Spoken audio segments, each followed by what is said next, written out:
waxaanu Maxamed Balnaarado celinayna madaxweynaha naga aqbalay ergadii aan ugu tagnay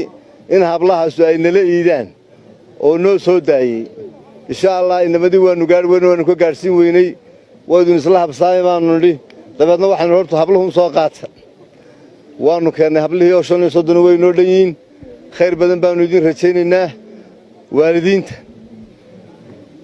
kulli waa dhibantiin oo markay wax dhacaan cid dhibta ku dhacdaa cid samaysan maaha waa waalidka waanu idinka taxseenaynaa raalli ka ahaadaan idin leenahay wixii dhacay hablaha iyagana waxaanu leenahay aanu dhalay iyo qarna la dhashayba taw aragtaan sida xal yahay bal mar dambe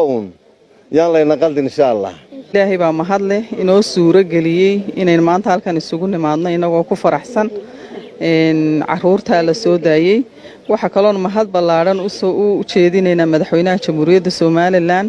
oo runtii muxuu ahaayay maanta suuro galiyay in hablahaasi la ciidaan waalidkood waalidkii dulqaadka iyo samirka yeeshay awlaadoodii runtii u samreeyay inta ay xidhnaayeen waan u mahad celinaynaa madaxda gobolka oo runtii si fiican hawsha noogala shaqeysay ka nagaad ahaan aad baan ugu mahad celinaynaa waxaanu leenahay awlaadu maanta wax badan bay soo arkeen waa markii ugu horeysay tolay gabdhihii ugu badnaa loo soo xidho falcaynkaasa laakiin maanta waaya aragnimo badan bay sameeyeen kulankayagii aanu wada hadalnay waxay ballan qaadeen inay calanka u sidi doonaan nabadda Boorame inay iyagu ka shaqayn doonaan falalka caynkaasa cidii ku dhaqmaysa si fiican baanu u wada hadalnay waanooyin badan baanu kala qaadanay waxaanu rajaynaynaa waalidka inaanay dib dambaysa insha Allah uga murugaysiin doonin waxaan ilaahay ugu mahadinaynaa hablihii baradii la noo soo daayay maradii la noo keenay oo dadkeygii noo keenan dawladeedii noo keentay askarteeda noo keentay calankayga narsanayno ilaahay baan ku mahadinaa marka waxa weeyaan waad mahadsantiin madaxweynaha haday tahay mudana kale haday tahay waad wada mahadsantiin maanta waxaanu raalli ku nahay dawladda iyo madaxweynaha Jamhuuriyadda Soomaaliland iyo dawladda dhamaantood waan u mahad celinaynaa maadaama ay ubadkii waliba siibi gabdhihii cawrada ahaa ay maanta hooyooyinkood la ciidayaan dhamaanintii adigu falkayagan ka qayb qaadatay in aan dambi dhaafna loo weydiiyo waan idinka mahad celinayaa hooyo iyo waalidna waxaan idin leeyahay raalli naga ahaada dhamaantiin dood ku mahadsantiin waxaan aad ku mahadnaqayaa dhammaan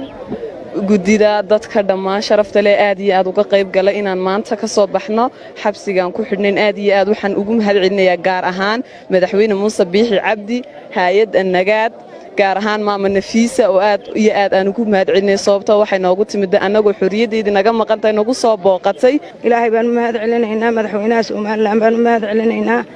hay'adda nagaad baan mahad celinaynaa maanta noogu soo celisay dhibtiina saaray naga dulqaaday geestooda waa halkaasi ka hadlay madax dhaqameedka Raawdal waxaana yiraahdeen waxaan aad iyo runtii ilaahay baa mahadla mar labaad mar saddexaadba laakiin madaxweynaha Jamhuuriyadda Soomaaliland Muuse Biixi Cabdi aad iyo aad baan ugu mahadnaqayaa